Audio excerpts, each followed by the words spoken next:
Rita Mazalevskis.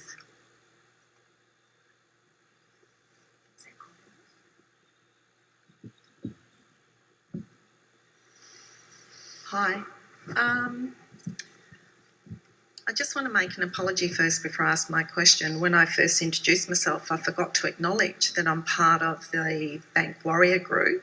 I'm one of the founding members and we help bank victims across Australia. I'd just like to acknowledge everyone in this room that's part of our team and everybody that's listening or watching. I'd also, just in respect to the Independent Customer Committee for Legacy Cases, I'd like to give you a proposal and would like to nominate myself to sit on that team as an independent view on working with the legacy cases because I'm not a customer. So I'd like you to think about that. In the financial report under strategic highlights, there's an area about implementation of APRA self-assessment actions and Royal Commission recommendations. It says that at the request of APRA, the group undertook a self-assessment into governance, accountability and culture in June 2018. The self-assessment identified shortcomings in aspect of the group's approach to non-financial risk management with particular focus on operational, compliance and conduct risks. It also says that on the 30th November 2018, the group voluntarily published a self-assessment report which identified 26 actions to deliver a structural, procedural and cultural change. This work is organised around 5 overarching goals arising out of the self-assessment and it's alongside NAB's Royal Commission response. Before I just do the second part of this, I'd just like to ask, in regards to the shortcomings quoted in that section, were any of these reported to APRA under BEAR? So the document that we prepared, so identified the shortcomings, was published in November 2019. The BEAR legislation became, 2018. The BEAR legislation became effective for NAB at, I think, 1 July 2018. So the issue is that all of those shortcomings predated the BEAR legislation becoming effective. So were those to have persisted and were those to have led to issues arising, they certainly are the sort of things that would have been reported under the BEAR legislation. But the sequence of events is such that the BEAR legislation didn't come into effect until shortly before that report was documented. Sorry, I might have misinterpreted your dates, but I thought you said that BEAR started in July 2018. And the report was November 2018? 18, so there's only there's no shortcomings in that period? Well, the shortcomings were persisting. There were no issues that arose from those shortcomings that required to be reported. Okay. Just the second part, the Financial Services Royal Commission, first round public hearings, you had a question in regards to consumer lending by the Commission.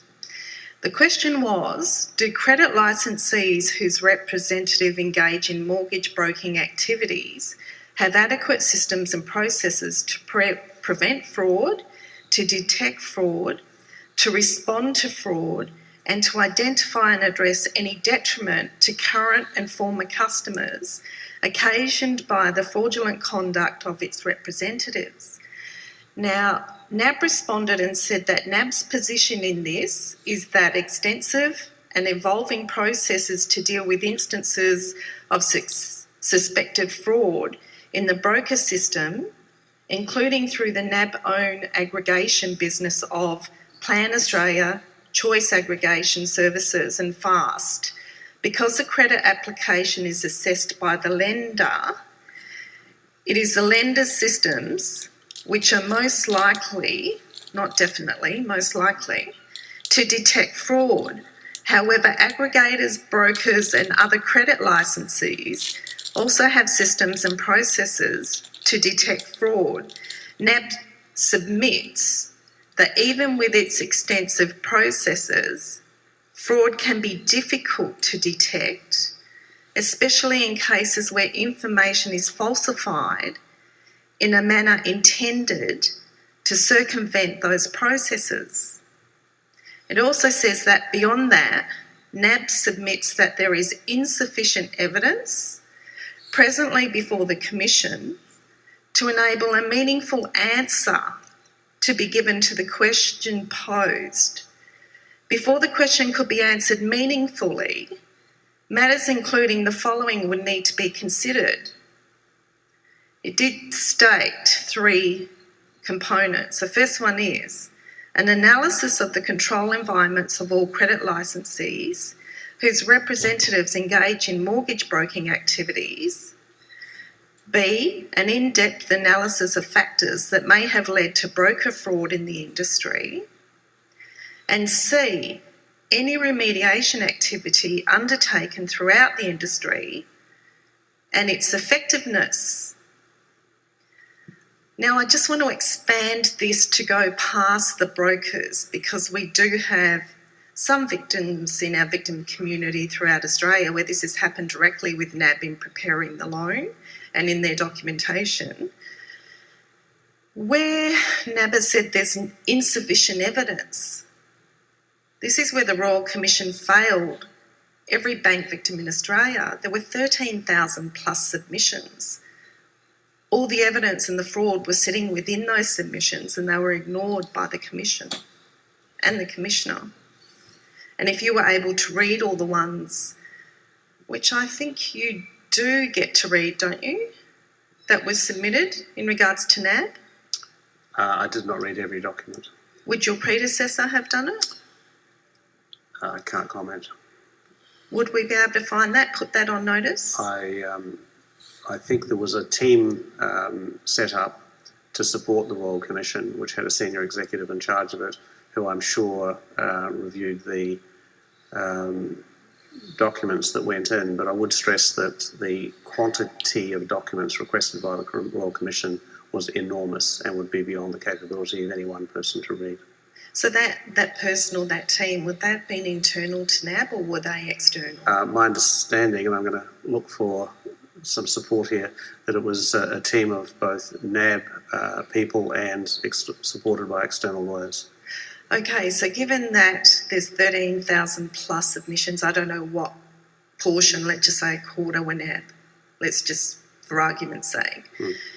If there's only one person or a small team, how can you say that you wouldn't, how could someone look at all that? Why wasn't there more resources put together to be able to review these? Because also in C, this is alarming because it says, and also any remediation activity undertaken throughout the industry and its effectiveness. How can remediation be effective?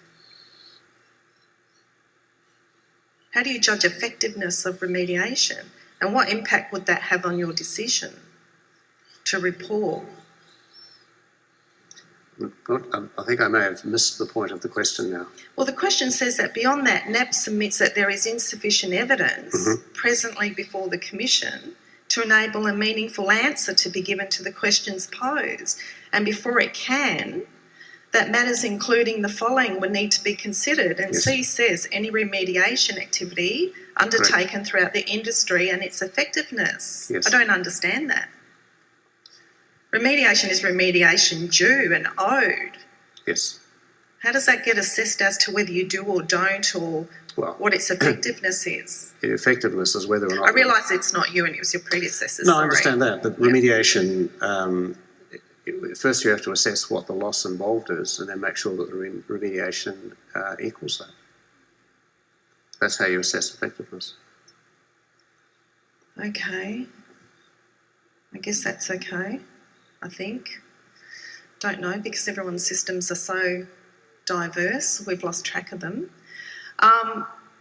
Now, and I just wanted to touch on just my first question and where Ross commented about new evidence, and then my colleague Phil Sweeney touched on it.